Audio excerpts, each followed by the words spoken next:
നമസ്കാരം, ഏവർക്കും എൻ്റെ ഇന്നത്തെ വീഡിയോയിലേക്ക് സ്വാഗതം. ഇന്നൊരു സ്പെഷ്യൽ റെസിപ്പിയാണ്. അപ്പോൾ നമുക്ക് എന്താണെന്ന് നോക്കാം. നമുക്കിന്ന് ചിക്കൻ കൊണ്ടൊരു സ്പെഷ്യൽ വിഭവം തയ്യാറാക്കിയാലോ? അപ്പോൾ നമുക്ക് തുടങ്ങാം. ഇവിടെ ചിക്കൻ നന്നായിട്ട് വളരെ ചെറുതായിട്ട് കട്ട് ചെയ്ത് ക്ലീൻ ചെയ്ത് വെച്ചിട്ടുണ്ട്. ഇത് 1.5 കിലോയുടെ ചിക്കനാണ്. 1.5 കിലോ കൂടുതലുണ്ട്. അപ്പോൾ അതിൻ്റെ വേസ്റ്റൊക്കെ പോയിട്ട് 1.5 കിലോ കാണുമെന്ന് വിശ്വസിക്കുന്നു. അപ്പോൾ ക്ലീൻ ചെയ്ത് വെച്ചിട്ടുണ്ട്. അപ്പോൾ ഇതിന് തയ്യാറാക്കാൻ വേണ്ട ഇതിനെയാണ് ഉപ്പിറച്ചി എന്ന് പറയുന്നത്, സോൾട്ട് ചിക്കൻ. ഇത് എൻ്റെ അമ്മ തയ്യാറാക്കുന്ന ഒരു വിഭവമാണ്. വളരെ ടേസ്റ്റിയാണ്.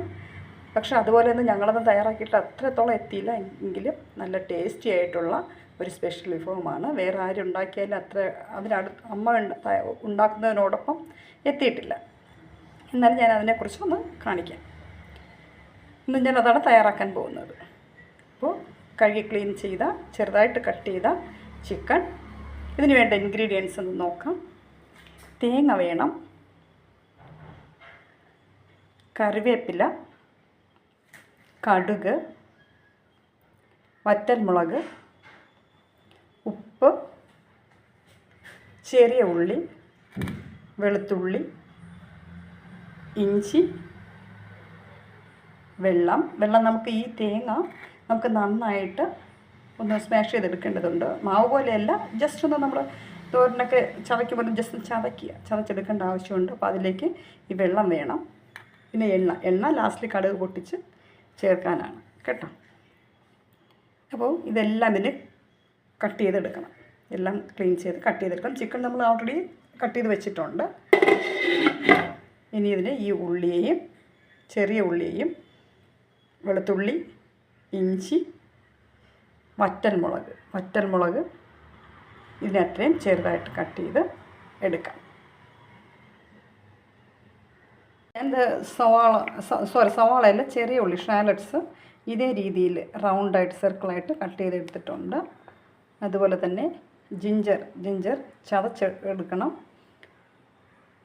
അതുപോലെ ഗാർലിക്കും ചതച്ചെടുക്കുക കേട്ടോ. അമ്മി ഉണ്ടെങ്കിൽ അമ്മിയിൽ വെച്ച് വൃത്തിയായിട്ട് ചതച്ചെടുക്കുക. ഈ വറ്റൽമുളക് ഇതേ രീതിയിൽ കട്ട് ചെയ്യണം. ഈ അളവിലാണ് കട്ട് ചെയ്യേണ്ടത് കേട്ടോ വറ്റൽമുളക്. പിന്നെ കറിവേപ്പിലയും ചതച്ചെടുത്തിട്ടുണ്ട്. തേങ്ങ കൊത്ത് കളയാൻ പാടില്ല. ഇതേ രീതിയിൽ ഒന്ന് മിക്സിയുടെ ജാറിലിട്ട് ബ്ലെൻഡ് ചെയ്തെടുക്കുക.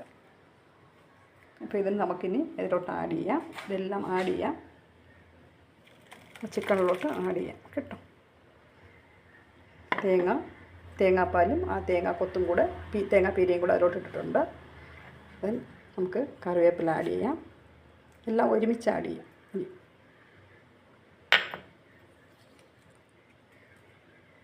അപ്പോൾ വറ്റൽമുളക്,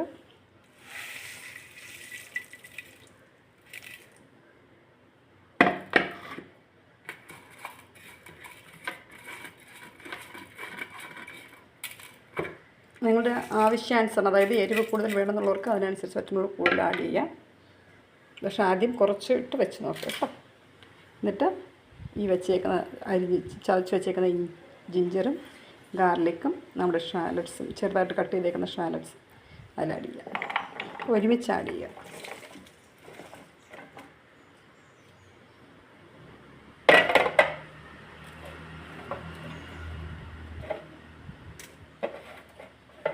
ഒരുമിച്ച് ആഡ് ചെയ്യുക. എന്നിട്ട് അതിലേക്ക് എടുത്ത് വെച്ചിട്ടുള്ള ഉപ്പ് കണക്കിനിട്ട് കൊടുക്കുക കേട്ടോ, കൂടല്ലേ. ആവശ്യത്തിന് ഉപ്പ് നോക്കിയിട്ട് പിന്നെ നമുക്കത് ആഡ് ചെയ്യാം. എന്നിട്ട് നന്നായിട്ട് കൈകൊണ്ട് മിക്സ് ചെയ്യുക.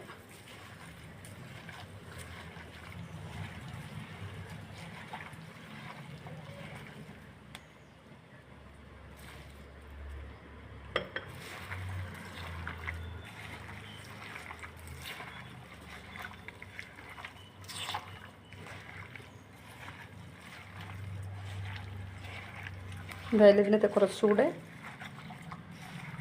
തേങ്ങാപ്പാൽ ആവശ്യമുണ്ട്. അത് ആഡ് ചെയ്ത് കൊടുക്കുക.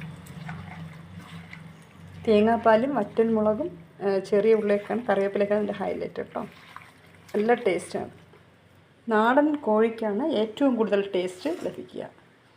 നമുക്കിവിടെ അത് അങ്ങനെ കിട്ടാറില്ല. അതുകൊണ്ട് ഞാൻ ബ്രോയിലർ കോഴിയാണ് എടുത്തിട്ടുള്ളത്. നാടൻ കോഴിയിൽ വയ്ക്കുമ്പോൾ അത് വേറൊരു ടേസ്റ്റാണ്, നല്ല പ്രത്യേക ടേസ്റ്റാണത്. നമ്മൾ ബ്രോയിലറാകുമ്പോൾ കുറച്ചുകൂടെ ടേസ്റ്റ് വ്യത്യാസം വരും.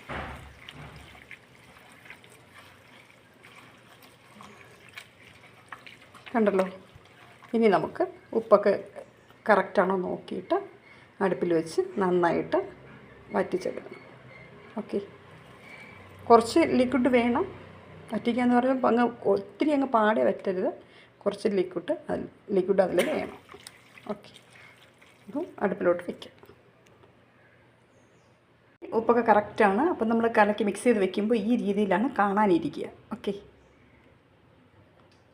നമുക്കിനത് അടുപ്പത്ത് വെച്ച് പാകം ചെയ്യാം.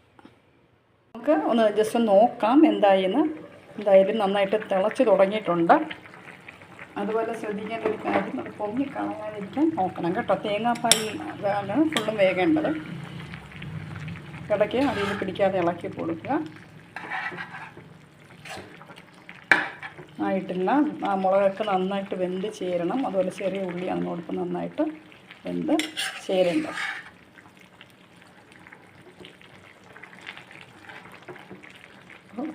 തിളച്ച് തുടങ്ങി.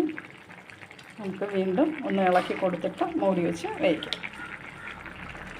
നമ്മുടെ ഉപ്പറച്ചി റെഡിയായി വരുന്നുണ്ട്. അപ്പോൾ അതിലേക്ക് നമ്മൾ കറിവേപ്പിലയിട്ട് പൊട്ടിച്ച എണ്ണ ചേർത്ത് കൊടുക്കാം.